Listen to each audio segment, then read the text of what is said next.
په هند کې یو مور و پلار خپله امیدواره لور په 50 زره هندي کلدارو وپلورله.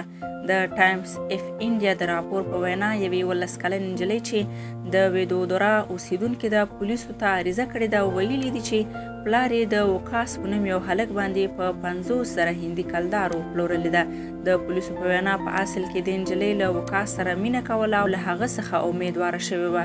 کله چې مور و پلار ته معلومه شوه نو هغوی له وکاس سره یو لیکلی تړون وکړ او د 50 زره هندي کلدار په بدل کې یې خپل لور پر هغه وپلورله. پولیس وایي چې نجلۍ ته د دې تړون په اړه معلومات و خو هغې له وکاس سره مینه کوله نو ځکه غلې پاتې شوه.